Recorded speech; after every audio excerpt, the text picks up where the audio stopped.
Hello guys, welcome back to our channel. Episode ആരംഭിക്കുമ്പോൾ കാണിക്കുന്നത് നെല്ലിശ്ശേരിയാണ്. തെറ്റ് ചെയ്യുന്ന എല്ലാ മനുഷ്യർക്കും നന്നാകാനായി ഒരവസരം എപ്പോഴെങ്കിലും കിട്ടിയെന്നിരിക്കാം. പക്ഷേ നീ എന്താ ഒരിക്കലും നന്നാകില്ലെന്ന് പറഞ്ഞ് ഇറങ്ങി തിരിച്ചിരിക്കുകയാണോ? പിന്നെ നീ ഒരു കാര്യം കൂടി ഓർക്കണം. എൻ്റെ ഒരു മൊഴി അത് മാത്രം മതി നമ്മുടെ രണ്ടിൻ്റെയും ജീവിതം അവസാനിക്കാൻ. തെറ്റുകളല്ലാതെ നിന്റെ ജീവിതത്തിൽ ഇന്ന് അല്ലെങ്കിൽ ഇതുവരെ എപ്പോഴെങ്കിലും നീ ഒരു ശരിയായ കാര്യം ചെയ്തിട്ടുണ്ടോ എന്ന് നീ തന്നെ ഒന്ന് ഓർത്തു നോക്ക്.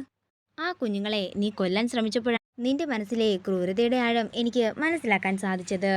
പിന്നെ ഒരു കാര്യം കൂടി ഞാൻ പറഞ്ഞേക്കാം, ഇതുപോലെയുള്ള തെളിവുകളുമായിട്ട് ഇനി എൻ്റെ അടുത്തേക്ക് വരരുത്. അങ്ങനെ എങ്ങാനും നീ ഇനി വന്നാൽ ഒരിക്കൽ പരസ്പരം സ്നേഹിച്ചവരായിരുന്നു നമ്മളെന്നുള്ള കാര്യം ഞാൻ അങ്ങ് മറക്കും. ഞാൻ തിരിച്ചടിക്കാൻ തുടങ്ങിയാലേ നിനക്കത് താങ്ങാൻ സാധിക്കില്ലെന്ന് പറഞ്ഞ് ദേഷ്യത്തോടെ ധനുഷാകത്തേക്ക് പോകുന്നു. ഇത് കേൾക്കുന്ന അവന്തിക ദേഷ്യത്തോട് പറയുകയാണ്, നീയൊന്ന് നിന്നെ, നിന്റെ പ്രസംഗമെല്ലാം കൊള്ളാം, പക്ഷേ ഇത് നിന്റെ അവസാനത്തിലേക്കുള്ള പോക്കാണ്. എന്താണെന്ന് വെച്ചാൽ നീ അങ്ങ് ആലോചിച്ച് തീരുമാനിച്ചാൽ മതിയെന്ന് പറഞ്ഞ് അവന്തിക അകത്തേക്ക് പോകുമ്പോൾ അർച്ചന അവന്തികയുടെ മുന്നിലേക്ക് കയറി ചെല്ലുകയാണ്. എന്താണ് ധനുഷുമായിട്ട് നിങ്ങൾക്ക് രാത്രി ഒരു കൂടിക്കാഴ്ച? എന്തിനാ നിങ്ങൾ അവനെ ഭീഷണിപ്പെടുത്തിയത്? ഇപ്പം മാത്രമല്ല, ഇതിനു മുമ്പും ഞാൻ കണ്ടിട്ടുണ്ട്. എൻ്റെ ഫോണിൽ റേഞ്ച് കിട്ടാത്തത് കൊണ്ട് ഞാൻ സംസാരിക്കാനായിട്ട് പുറത്തേക്ക് പോയതാ. അപ്പോൾ ധനുഷ് അവിടെ നിൽപ്പുണ്ടായിരുന്നു. അങ്ങനെ കണ്ട് സംസാരിച്ചതാണെന്ന് അവന്തിക പറയുമ്പോൾ അർച്ചന പറയുകയാണ്, പക്ഷേ എനിക്ക് നിങ്ങളുടെ സംസാരം കണ്ടിട്ട് അങ്ങനെയല്ലല്ലോ തോന്നിയത്. നിങ്ങൾ ധനുഷിനെ ഭീഷണിപ്പെടുത്തുന്നത് പോലെയാ എനിക്ക് തോന്നിയത്. എന്താന്ന് വെച്ചാൽ സത്യം മര്യാദയ്ക്ക് പറയാൻ അർച്ചന പറയുമ്പോൾ അവന്തിക പറയുകയാണ്, ഇത്രയൊക്കെ കണ്ടെത്തിയ സ്ഥിതിക്ക് ബാക്കി കൂടി നീ തന്നെ കണ്ടെത്ത് എന്ന് പറഞ്ഞ് ദേഷ്യത്തോടെ അവന്തിക മുറിയിലേക്ക് പോകുന്നു. അതേസമയം തന്നെയായിരുന്നു ധനുഷും അകത്തേക്ക് വന്നത്. അർച്ചനയെ കണ്ട് ഞെട്ടലോടെ നിൽക്കുകയാണ് ധനുഷ്. എന്തായിരുന്നു അവന്തിക ഏട്ടത്തിയുമായിട്ട് ഒരു സംസാരമെന്ന് അർച്ചന ചോദിക്കുമ്പോൾ അതൊന്നുമില്ലെന്നും പെട്ടെന്ന് കണ്ടപ്പോൾ സംസാരിച്ചതാണെന്നും ധനുഷ് പറയുന്നു. പക്ഷേ എനിക്ക് അങ്ങനെയല്ലല്ലോ തോന്നിയത്. അവർ ധനുഷിനെ എന്തോ പറഞ്ഞ് ഭീഷണിപ്പെടുത്തുന്നത് പോലെയാ എനിക്ക് തോന്നിയത്. ധനുഷിന് എന്നോട് എന്തെങ്കിലും പറയാനുണ്ടോ എന്ന് അർച്ചന ചോദിക്കുമ്പോൾ പറയാനുണ്ടെന്നും പക്ഷേ പിന്നീട് പറയാമെന്ന് പറഞ്ഞുകൊണ്ട് ധനുഷ് മുറിയിലേക്ക് പോകുന്നു. ഇതെല്ലാം കണ്ട് സംശയത്തോടെ നിൽക്കുകയാണ് അർച്ചന. നേരം പുലർച്ചെയാകുന്നു. പിന്നീട് കാണിക്കുന്നത് ധനുഷ് ടൗണിലേക്ക് പോകാനായി റെഡിയായി ഇറങ്ങുന്നതാണ്. ഇത് കാണുന്ന അർച്ചന ഒരു ബാഗുമായി ധനുഷിന്റെ അടുത്തേക്ക് ചെല്ലുന്നു. ധനുഷ് ടൗണിലേക്കാണോ എന്ന് അർച്ചന ചോദിക്കുമ്പോൾ അതേ എന്ന് ധനുഷ് പറയുന്നു. അതെ, ഈ ബാഗിലൊരു 50 ലക്ഷം രൂപയുണ്ട്. ടൗണിൽ ഒരു രാധാകൃഷ്ണ മേനോൻ വരും, അയാൾക്ക് കൊടുക്കാനുള്ള പണമാണിത്. ധനുഷിന് ഒന്ന് കൊടുക്കാമോ? ഇല്ലെങ്കിൽ പിന്നെ ഞാനിപ്പോൾ ഇതിനായിട്ട് ടൗണിലേക്ക് പോകേണ്ടി വരുമെന്ന് അർച്ചന പറയുമ്പോൾ അതിനെന്താ ഏട്ടത്തി, ധനുഷ് കൊടുത്തോളുമെന്ന് സ്നേഹ പറയുന്നു. ഇതെല്ലാം കണ്ടുകൊണ്ട് നിൽക്കുന്ന അവന്തിക മനസ്സിൽ പറയുകയാണ്, ഇത് എന്തോ ഒരു പ്ലാനിൻ്റെ ഭാഗമാണെന്നാ എനിക്ക് തോന്നുന്നത്.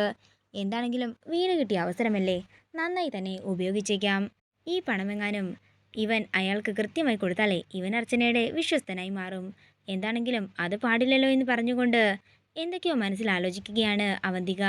പിന്നീട് കാണിക്കുന്നത് ധനുഷിനെയാണ്. പോകുന്ന വഴിക്ക് റോഡരികിൽ വണ്ടി നിർത്തുന്ന ധനുഷ് ബാഗ് തുറന്നു നോക്കുകയാണ്. ബാഗിലെ നോട്ട് കെട്ടുകൾ കണ്ട് സന്തോഷത്തോടെ നോക്കുകയാണ് ധനുഷ്.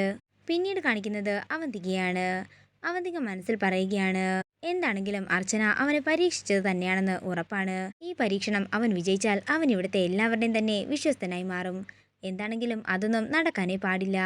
തുടർന്ന് അവന്തിക മൂർത്തിയെ വിളിച്ച് ചെയ്യേണ്ട കാര്യങ്ങളെല്ലാം പറഞ്ഞു കൊടുക്കുകയാണ്. പിന്നീട് കാണിക്കുന്നത് ധനുഷിനെയാണ്. ധനുഷിന്റെ ഫോണിലേക്ക് ആരോ വിളിക്കുമ്പോൾ ധനുഷ് പറയുകയാണ്, പണത്തിന്റെ കാര്യമൊന്നും ഒരു പ്രശ്നവുമില്ല, ഇന്ന് തന്നെ നമുക്ക് ഡീലൊക്കെ സെറ്റാക്കാം. അങ്ങനെ ധനുഷ് പോകുന്ന വഴിക്ക് ഒരു കൂട്ടം ഗുണ്ടകള് ധനുഷിന്റെ വണ്ടിയുടെ മുന്നിൽ കൊണ്ടുവന്ന് വണ്ടിയിടുകയും തുടർന്ന് ധനുഷിനെ പിടിച്ച് കാറിന് പുറത്താക്കി പൊതിരെ തല്ലുകയും ചെയ്യുന്നു. അതിനുശേഷം അവർ ആ വണ്ടിയിൽ നിന്നും പൈസ എടുത്തുകൊണ്ട് അവിടെ നിന്ന് പോവുകയാണ്. നേരം രാത്രിയാകുന്നു. പിന്നീട് കാണിക്കുന്നത് നെല്ലിശ്ശേരിയാണ്. ടെൻഷനോടെ നടക്കുന്ന അവന്തികയും സ്നേഹയുമാണ് കാണിക്കുന്നത്. പണം കൊടുക്കാനുള്ള ആള് അർച്ചനയെ വിളിക്കുകയും ദേഷ്യപ്പെടുകയും ചെയ്യുന്നു. അതേസമയം നന്ദനും സന്ദീപും അർച്ചനയുടെ അടുത്തേക്ക് വരികയാണ്. അവൻ പണം കൊണ്ട് മുങ്ങിയത് തന്നെയാ. സന്ദീപെ, നീ ആ ഫോണിങ് എടുക്ക്, നമുക്ക് സ്റ്റേഷനിലേക്ക് വിളിച്ചു പറയാമെന്ന് നന്ദൻ പറയുമ്പോൾ അവന്തികയും അങ്ങോട്ടേക്ക് എത്തുകയാണ്. എന്താണെങ്കിലും ആ പണം പോയി, ഇനി പറഞ്ഞിട്ട് കാര്യമില്ലെന്ന് അവന്തിക പറയുമ്പോൾ അർച്ചന ചോദിക്കുകയാണ്, അതെങ്ങനെ ഏട്ടത്തിക്കറിയാം? അങ്ങനെ ധനുഷിനെ പരിഹസിച്ചുകൊണ്ട് നന്ദനും സന്ദീപും അവന്തികയും ഓരോന്ന് പറഞ്ഞുകൊണ്ടിരിക്കുമ്പോൾ കരഞ്ഞുകൊണ്ട് നിൽക്കുകയാണ് സ്നേഹ. പെട്ടെന്ന് തന്നെ സ്നേഹയുടെ ഫോണിലേക്ക് ഒരു കോള് വരികയാണ്. ഏട്ടത്തി, ധനുഷ് എന്ന് പറഞ്ഞുകൊണ്ട് അർച്ചനയെ കെട്ടിപ്പിടിച്ച് പൊട്ടിക്കരയുകയാണ് സ്നേഹ. ഇതോടുകൂടി ഇന്നത്തെ എപ്പിസോഡ് ഇവിടെ തീരുകയാണ്. വീഡിയോ ഇഷ്ടമായെങ്കിൽ മറക്കാതെ ലൈക്ക് ചെയ്യുക, ഷെയർ ചെയ്യുക, കമൻറ്റ് ചെയ്യുക. കൂടുതൽ സീരിയൽ അപ്ഡേറ്റ്സിനായി മറക്കാതെ സബ്സ്ക്രൈബ് ചെയ്യുക.